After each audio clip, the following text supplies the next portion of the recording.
we're back. I left off, we were working in the title maintenance area, and I said we were going to continue by demonstrating a couple of features that are available in Series M version 7. One is called SRU lookup, which means stands for search and retrieve via URL, which for librarians, this is the web's answer to Z3950 protocol, and we're using it exclusively to look up and find MARC records.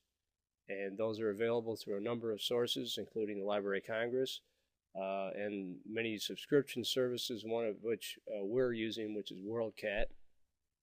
And then the other, once the records are brought into Series M, the database, we import them into the title area using a MARC record importer, which is one of our modules, and it is a design on the US MARC format. So go to the options, put SRU lookup or access, and here's the layout.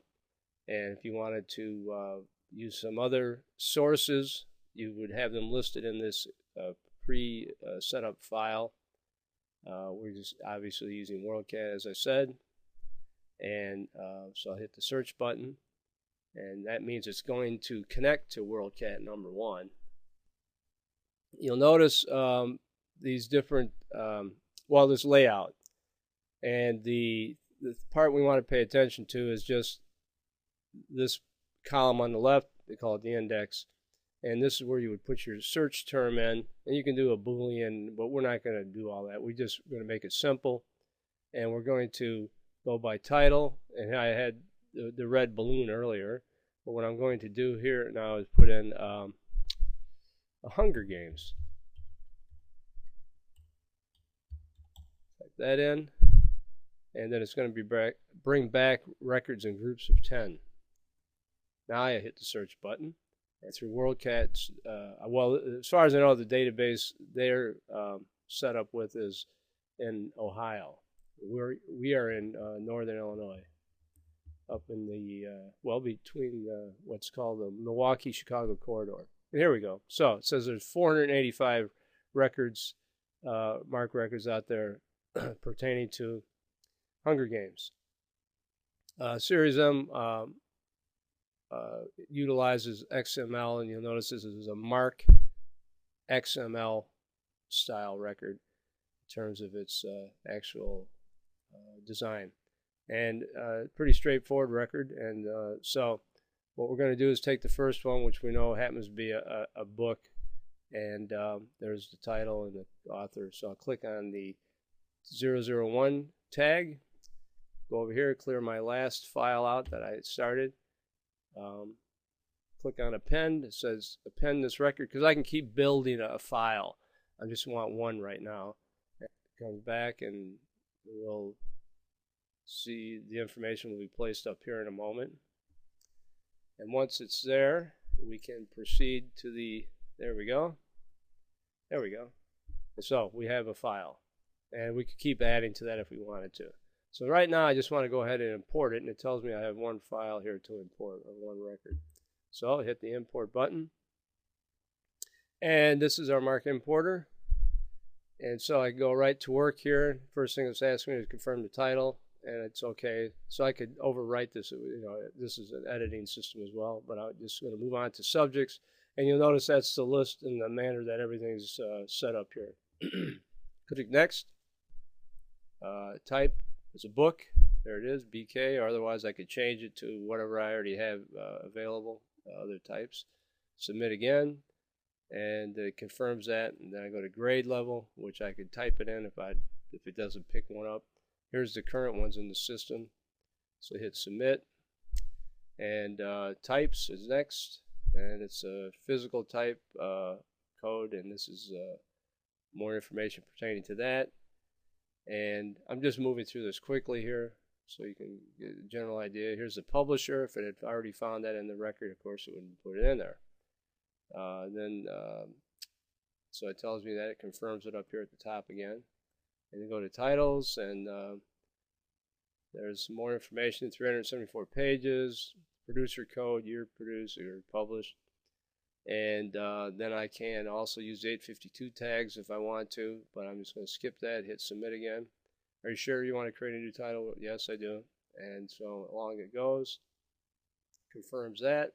Then we'll go to the annotations. This is the information that goes in it, ends up in the catalog online that describes it. I again can overwrite all these pieces of information. Submit. We'll go to copies, and we'll have at least one copy, or add another copy. So there's that information's in there. There's 2 in there now, and there they are. So I can add the submit key, and then go right to series. I wanted to utilize that. Submit again, and web links if I want to use those. If not, I just go right.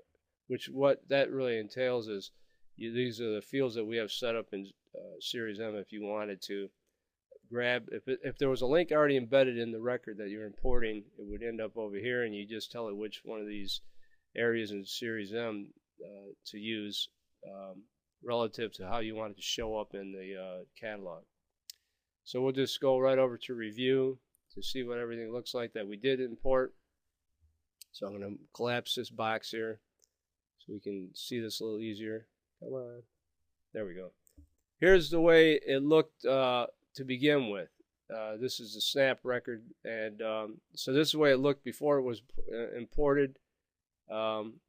This is the MARC record as we got it from WorldCat, and this is what we imported over here. So this saved you typing all this information in. Click here on what's the title number that it assigned temporarily, because you can override that, of course, and you can see all the information that it entered. And then I can go to catalog information, and there's the annotation we were talking about, etc.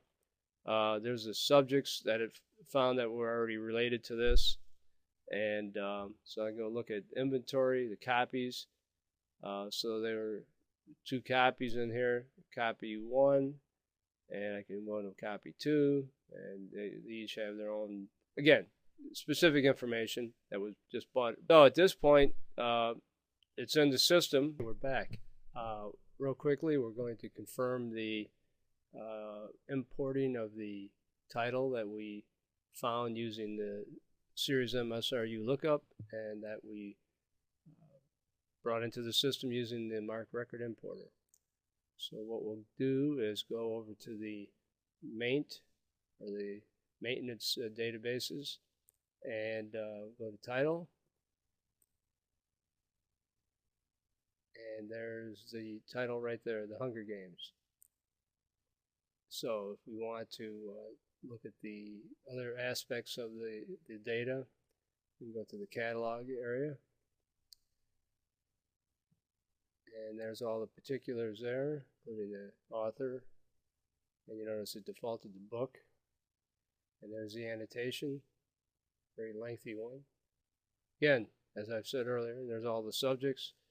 All these URLs and web fields are for linking to records in Snap, or through Snap.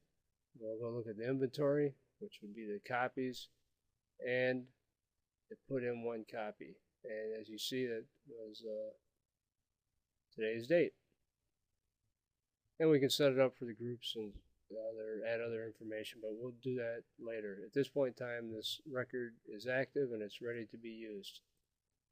So that concludes this part of the presentation.